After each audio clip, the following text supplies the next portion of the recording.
Hey guys, it's Denham. How's it going? Trick tip time.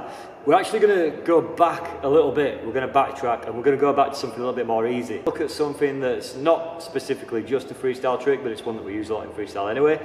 We're going to have a look at a shove it today. Now, throughout my time coaching and sort of helping you guys out, shove it's one of the main things that a lot of people struggle with, particularly on the landing. And there's a few little tips I can give you that hopefully are going to help you get it landed. So like I say, not specifically a freestyle trick per se, but we do use them a lot in freestyle. So you'll be doing things like a 360 shove it's 540s. And if you're Ricky or one of those guys, you might be doing like 720s and 900s as well, somehow. So let's get into it, break it down, make it straightforward, see how we get on.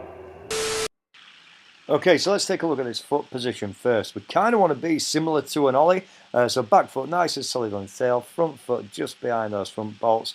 You want to be on your toes a little bit. We don't want our feet super flat here, okay?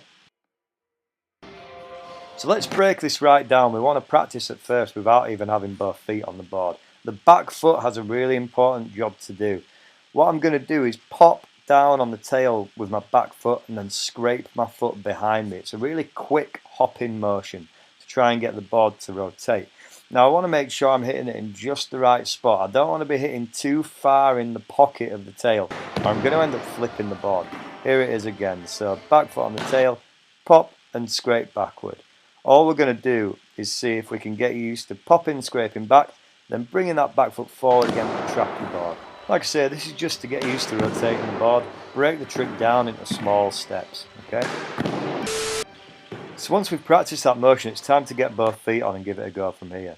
So our front foot's going to come into play. Back foot does the same thing. We're going to bend our knees, pop on the tail and scrape that back foot behind us. But this time we're going to kick our front foot forwards a little bit. We want to imagine this like a bit of a scissor kick. It's going to assist that rotation. When we're first trying this with both feet on, just get used to trapping the board with the front foot. It can be a scary thing to commit to at first, so just get used to getting the rotation on the board and trapping it with that front foot. Get those knees up a little as well. We've got to give our board time to spin underneath us.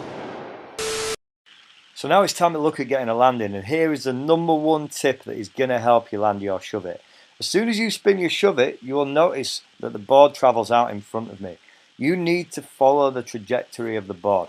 What I often see is people spin the shove it and they don't jump forwards and follow it, meaning their board's way in front of them and they're only getting one foot on. You're going to need to jump forwards a little bit to catch the board, land on your bolts and get a solid landing.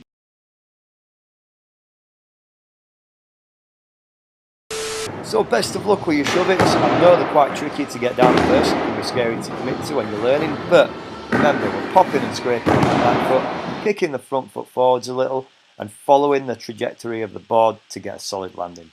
Best of luck, guys.